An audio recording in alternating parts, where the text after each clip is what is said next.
Bismillahirrahmanirrahim. Assalamualaikum warahmatullahi wabarakatuh. Selamat malam. Berjumpa kembali dengan saya Alan di channel Alan Tetsuya. Baik, malam ini kita akan membahas slide yang kemarin, ya, yang kemarin saya kirim ke grup. Secara singkat aja. Loh kok singkat? Emang mau kemana? Nggak kemana-mana sih, gitu. Cuman aku mau memberikan tutorial yang begitu penting, ya. Tetapi tutorial ini memang sangat dasar, ya. Apa itu? Pertama, bagaimana cara kita cek spesifikasi laptop, ya. Yang kedua, cara cek Windows yang kita gunakan itu ori ataukah bajakan. Nah, apa pengaruhnya kalau misalkan menggunakan yang bajakan? Nanti kita akan bahas. Yang ketiga, cara menonaktifkan eh, update Windows dan cara menghapus software yang tidak penting. Nah, sebelum itu kita bahas dulu slide yang kemarin.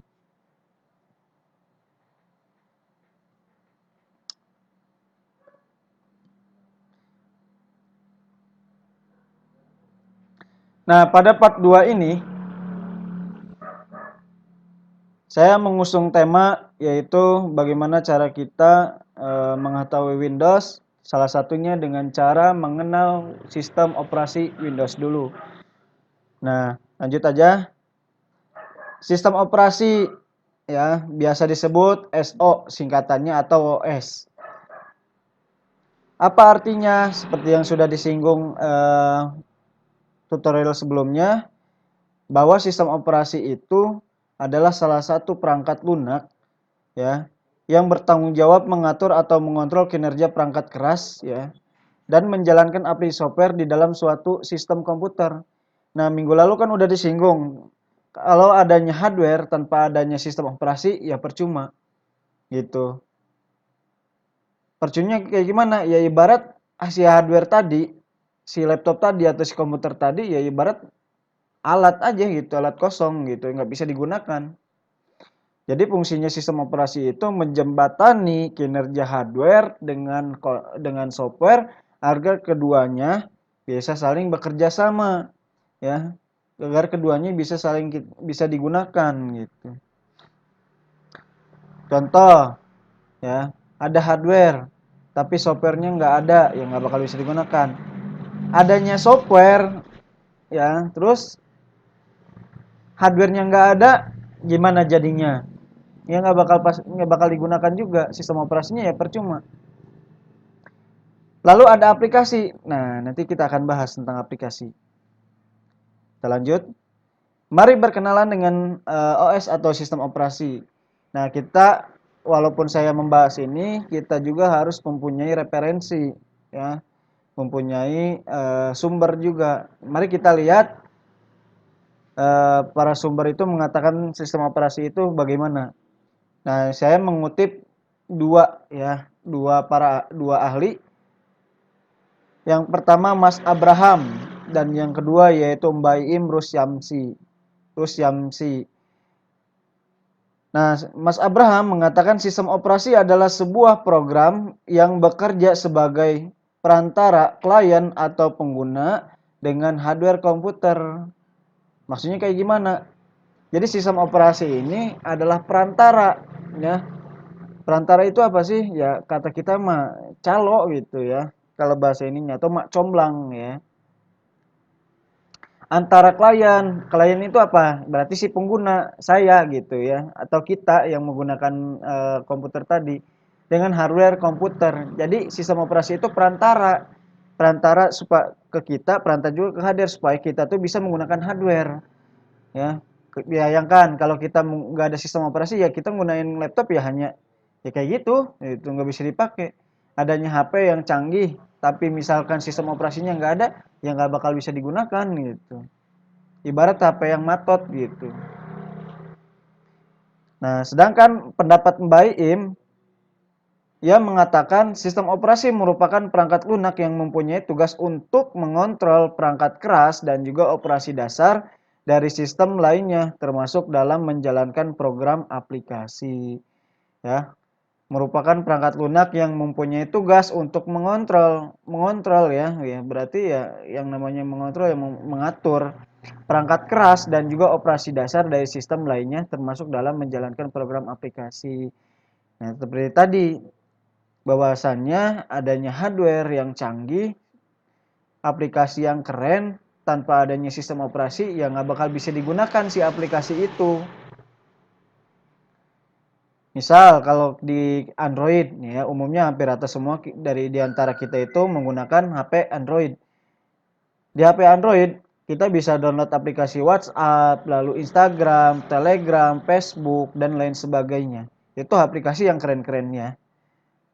Tapi si HP-nya tadi nggak bisa digunakan, belum ada sistem operasinya. Kira-kira aplikasi yang tadi saya sebutkan itu bisa nggak kalian install? Sudah pasti nggak bisa. Begitu maksudnya. Ya mudah-mudahan teman-teman bisa memahami apa yang saya katakan ya dan apa yang saya jelaskan. Kalau teman-teman nggak paham nanti silakan tanyakan aja di grup atau enggak di kolom komentar. Fungsi dari sistem operasi. Nah, sistem operasi tadi berfungsi wadah program atau tempat aplikasi. Ya kan? Wadah program atau tempat aplikasi. Jadi aplikasi Microsoft Word, PowerPoint, Excel, Mozilla, lalu Chrome, terus apalagi Facebook dan lain sebagainya itu ditempatkan pada sistem operasi. Jadi ya tadi aplikasi-aplikasi itu di wadahnya sistem operasi gitu. Tanpa adanya sistem operasi ya mereka nggak bakal bisa ditempatkan, nggak ada tempatnya gitu, nggak bisa digunakan. Mengatur kerja hardware dan software ya pasti tadi udah disebutkan. Menjadi penghubung antara hardware dengan software tanpa adanya sistem operasi keduanya bukanlah apa-apa. Nah, di sini ada macam-macam sistem operasi. Ini saya menulis macam-macam sistem operasi. Nah, teman-teman juga harus paham sistem operasi di dunia ini ya, yang sekarang ini apa aja. Sebetulnya ada beberapa ya, lebih dari 4, cuman saya menyebutkan 4 aja gitu. Yang kenapa 4? Karena umumnya itu yang saat ini digunakan ada 4. Pertama, logo yang seperti ini itu Windows nih ya. Logo yang apa? Kayak jendela nih. Kotak 4 atau persegi 4, ya, persegi panjang. Ini logo dari perusahaan Windows. Nah, ini logo yang samping ini hewan penguin. Ini sistem operasi dari Linux. Dan yang ini robot, teman-teman mungkin udah paham juga ya bahwa ini adalah icon ya dari sistem operasi Android. Nah, sedangkan yang ini berbentuknya apel ya, apel apa apel. Nah, teman-teman tahu pasti ini apa? Tadi yang saya sebutkan bahwa ini adalah sistem operasi dari Apple ya, dari perusahaan Apple. Sistem operasinya apa? Mac OS. Pertanyaan saya khusus untuk ini, ada yang tahu siapa yang makan apel ini? Kalau ada yang tahu silahkan komen ya di kolom komentar.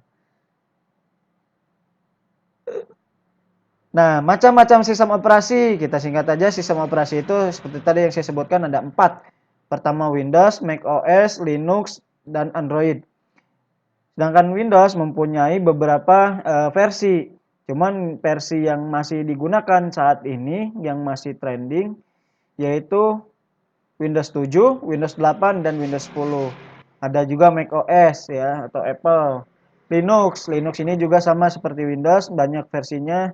Saya hanya menulis Ubuntu kali Linux, Linux Mint, dan lain sebagainya. Lalu Android untuk sistem operasi yang digunakan di HP, di smartphone. Sistem operasi Windows ini diciptakan ya oleh perusahaan Microsoft. Tahu ya pencipta Microsoft itu siapa?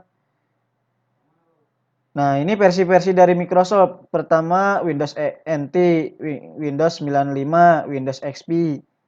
Lalu Windows 7, lalu seterusnya Windows 8 itu mempunyai 2 versi, Windows 8 dan Windows 8.1. Terus Windows 10. Ya.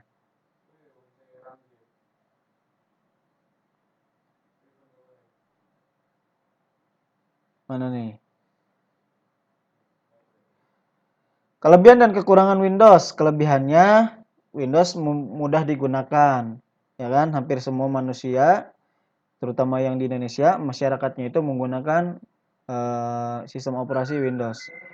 Yang kedua, ketersediaan software sangatlah mudah didapatkan. Nah, walaupun kita nggak punya softwarenya, kiri kanan kita, ya teman dekat kita, teman kampus, pasti mempunyai software. Kalaupun mereka tidak punya, ya kita tinggal download gampang. Softwarenya bertebaran di Google, tinggal download. Yang ketiga, mendukung hardware baru. Nah, hardware baru hampir semua hardware itu cocok dan kompatibel dengan sistem operasi Windows. Fitur plug and play. Plug and play ini maksudnya apa? Jadi kalau misalkan kita beres install ulang ya, otomatis si software itu mendeteksi secara langsung. Contohnya apa? Kayak kita menancapkan mouse ya di laptop, itu dia udah langsung kebaca USB-nya biasanya. Lalu WiFi, ya kadang-kadang WiFi juga langsung terbaca. Lalu speaker itu kadang-kadang juga langsung terbaca gitu. Udah langsung gitu tanpa kita harus menginstal drivernya lagi. Kecuali memang untuk tambahan-tambahan tertentu. Lalu kompatibel untuk main game dan hampir semua ya para gamer, para yang senang main game itu sistem operasi yang digunakannya adalah Windows. Kekurangan Windows, nah ya pertama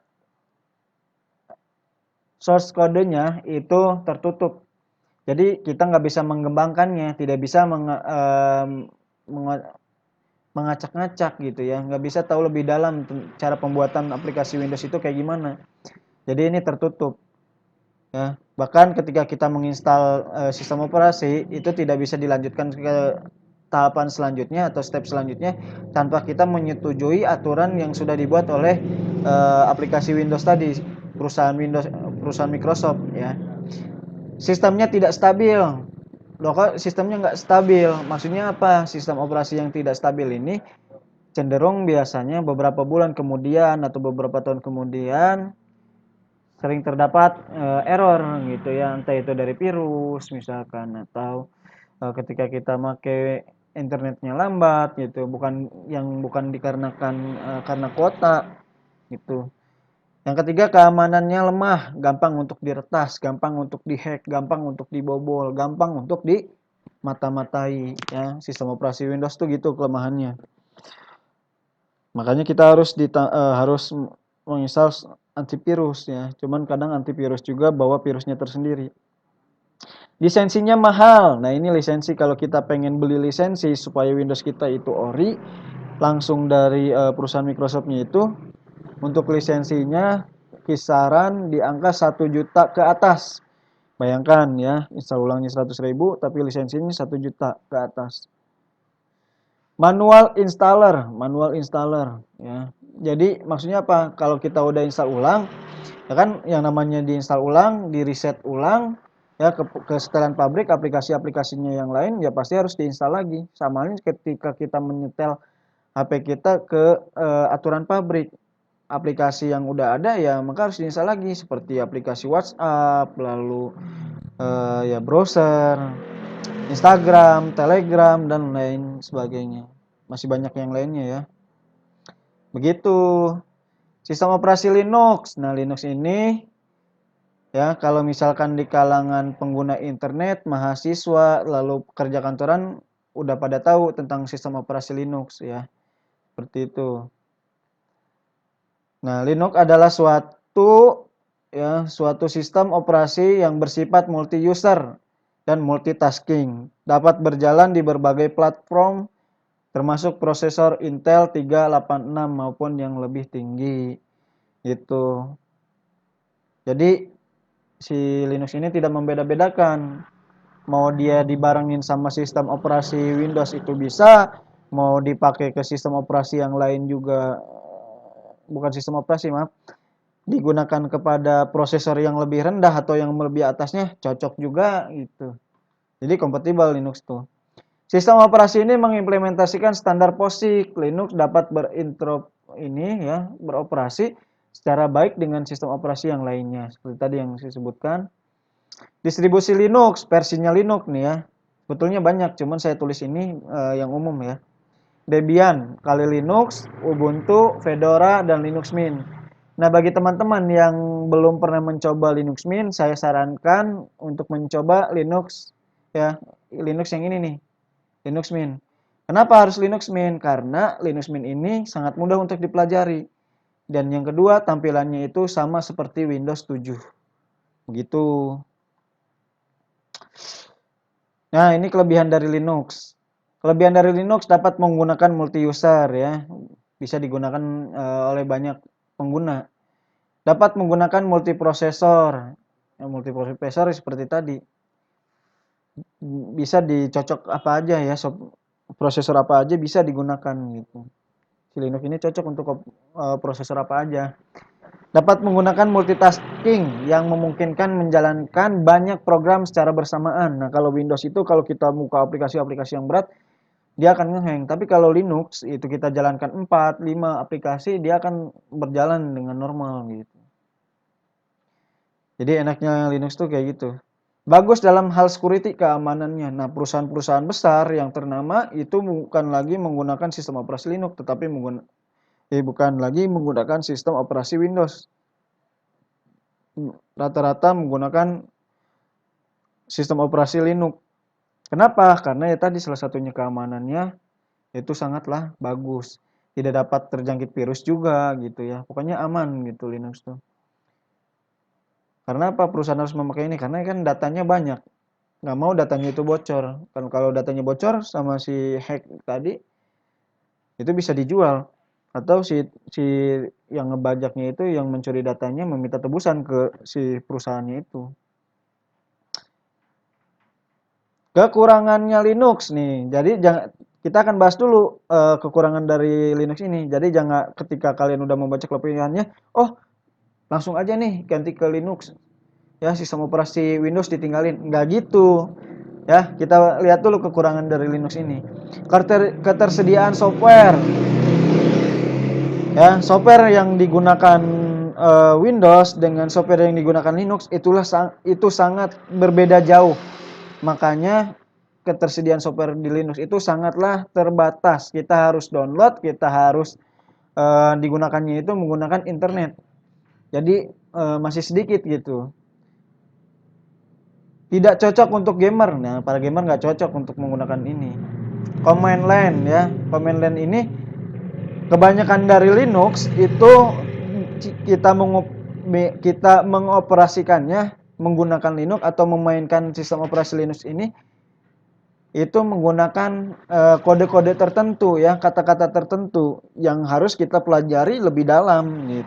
Makanya saya merekomendasikan bila mana kalian pengen belajar, coba gunakan dari sistem operasi Linux Mint gitu. Dukungan hardware ya, dukungan hardware. Sama juga. Itu pembahasan dari slide ini. Kalau ada yang kurang paham silakan nanti ditanyakan di grup atau enggak di kolom komentar di YouTube. Nah, selanjutnya kita akan masuk ke sini ya. Nih, praktek yang bagian sini. Cara cek spesifikasi laptop. Ini ada dua cara. Cara yang pertama, kita tekan tombol Windows. Tahu ya tombol Windows? Kalau nggak tahu tombol Windows itu yang mana, ikonnya seperti ini nih, tombol Windows. Ya namanya tombol Windows kan. Kalau nggak tahu juga, saya kasih jabarin ya. Tombol Windows ini sejajar atau satu baris dengan tombol spasi. Adanya di mana nih yang ikonnya kayak gini. Ya. Kita kan disuruh tekan tombol Windows dan tombol R, maka dibarengin Windows sama tombol R. Nah, muncul yang kayak gini. Ya. Kotak dialog ini muncul. Terus udah kayak gini kayak gimana? Lanjut ke bagian sininya. Ketik dxdiag. Kita ketik dxdiag.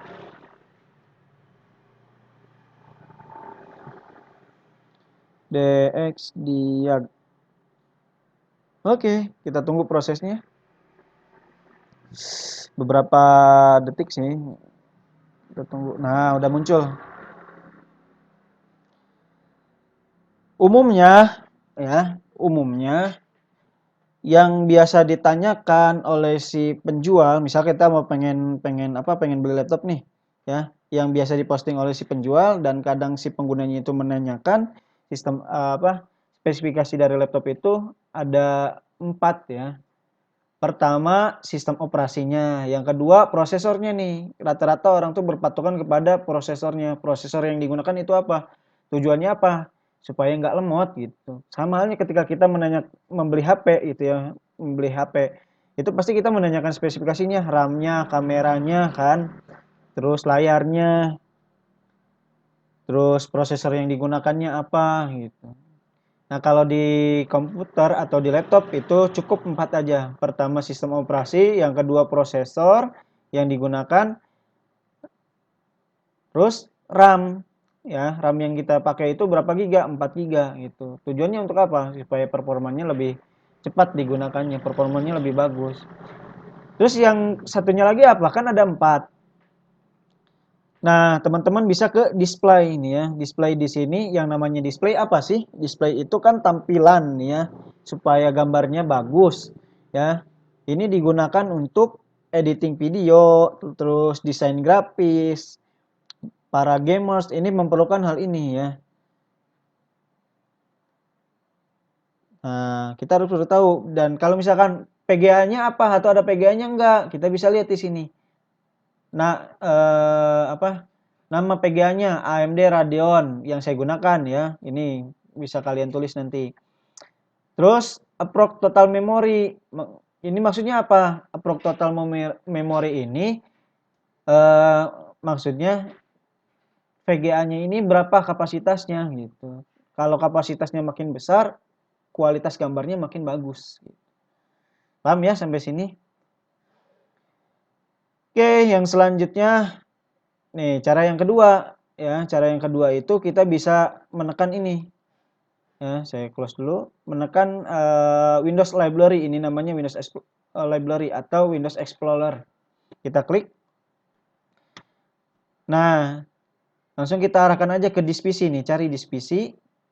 Kalau di Windows 7 ini namanya My Computer atau komputer. Kalau di Windows 8 dan Windows 10 ini namanya disk PC.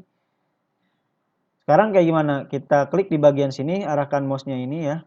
Lalu klik kanan, pilih Properties. Ya, saya ulangi, klik di sini, lalu klik kanan, pilih Properties. Nah, ini prosesornya, Windows-nya, lalu RAM yang digunakannya. Terus, nah ini lanjut ke materi ininya nih. Ya, cara mengetahui sistem operasi kita ori ya atau bajakan ya. Gitu. Di sini ada Windows is aktivasi. Nah, kalau kita pengen mengetahui sistem operasi yang kita gunakan itu bajakan atau KW, ya dari sininya. Atau udah diaktifasi atau belum gitu, udah dapat lisensi belum. Nah, ini bisa kita lihat ini Windows is aktivasi. Ya, berarti Windows ini sudah diaktifasi, udah dapat lisensinya walaupun memang dapat nge-crack gitu. Kalau misalkan belum diaktifasi bisa nggak di-crack? Bisa, ini contohnya kayak gini. Kalau belum diaktifasi, bacanya apa? Bacanya Windows is not aktivasi, begitulah kurang lebih, atau Windows not is aktivasi. Dan kalau belum diaktifasi, ini muncul notifikasi di sini nih, tulisan bagian pojok bawah sini. Biasanya Windows minta diaktifasi ya, gitu ya. Atau Windows loader atau Windows is not aktivasi, pokoknya gitu aja kata-katanya. Berarti harus diaktifasi atau enggak diinstal ulang. Apa pengaruhnya kalau misalkan nggak diaktifasi? Ya, softwarenya tadi trial ya, hanya dibatasi dalam 30 hari. 30 hari, lewat dari 30 hari itu kalau belum diaktifasi akan muncul masalah-masalah biasanya. Entah, biasanya layar udah diganti wallpaper masih aja juga gelap. Terus performa dari cara kita menggunakan internet itu semakin menurun, cenderung lambat. Menggunakan Microsoft Office juga kita ngetiknya juga lambat, bukannya buka aplikasi yang ringan-ringan juga lambat. Nah, itu bisa jadi juga karena atau disebabkan dari Windows yang belum diaktifasi, begitu. Selanjutnya, cara menonaktifkan Windows Update ya, dan cara menghapus software yang tidak penting nih. Ya, ini juga poin ketiga ini penting karena user ya atau orang yang sering nyervis ke saya, itu kalau diinstal ulang dia minta untuk dimatikan Windows Update-nya. Karena apa? Karena mengganggu. Windows Update ini muncul pada saat kapan? Pada saat komputer kita terhubung ke internet, ya, ada kuotanya. Terus pada saat dimatikan atau di-restart. Nah, itu biasanya ngupdate. Nah, kadang-kadang kenapa jadi masalahnya? Karena kalau kondisi kayak gitu kita nggak boleh di Windows itu atau laptop itu nggak boleh dimatikan. Karena kalau dimatikan bisa error ke si Windows-nya gitu. Saya ulangi, kalau nggak dimatikan atau itu apa Windows update-nya itu muncul, lalu kita buru-buru ya, buru-buru mau kemana, terus akhirnya laptop itu ditutup atau enggak kita matikan secara paksa, itu akan menyebabkan sistem operasi rusak dan hard disk bisa juga ngepek ke hard disk. Oke lah, itu teorinya, langsung aja kita praktekkan. Caranya kayak gimana? Nah, kembali ke tampilan desktop ini, lalu klik kanan, pilih personalis. Nah, udah tampil ke sini, kita klik control panel. Ya, udah control panel, kita cari sistem and security ya.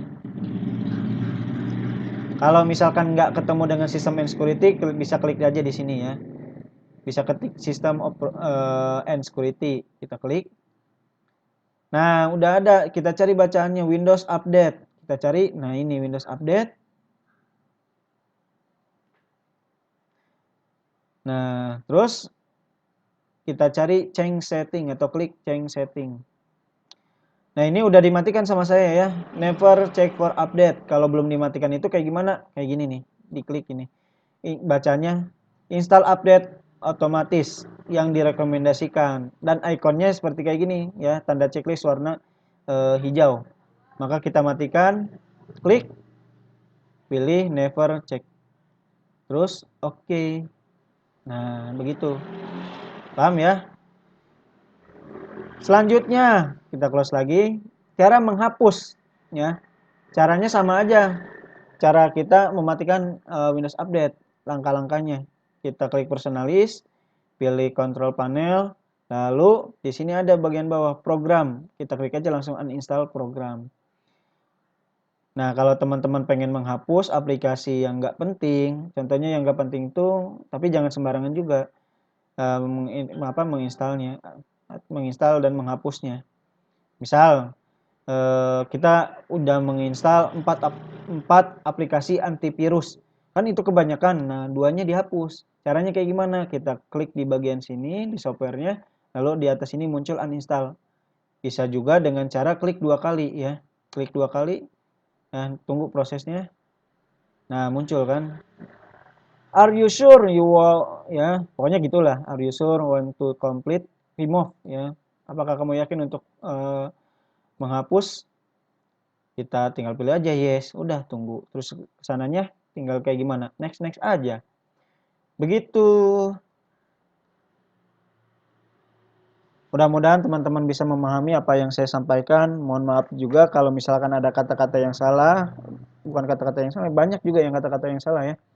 Jadi mohon dimaklum karena memang baru kali ini juga saya membuat channel tutorial gitu. Biasanya ngajar langsung di hadapan mahasiswa gitu tanpa membuat ini. Jadi mohon maaf bila ada kekurangan. Jika terdapat kekurangan itu pribadi dari saya karena sejatinya saya masih manusia belum jadi malaikat. Ya iyalah sampai kapanpun juga nggak bakal jadi malaikat. Coba aja kamu malan. Nah, kalau ada yang benar itu semata-mata dari Allah yang telah menitipkan ilmunya kepada saya. Terima kasih atas perhatiannya.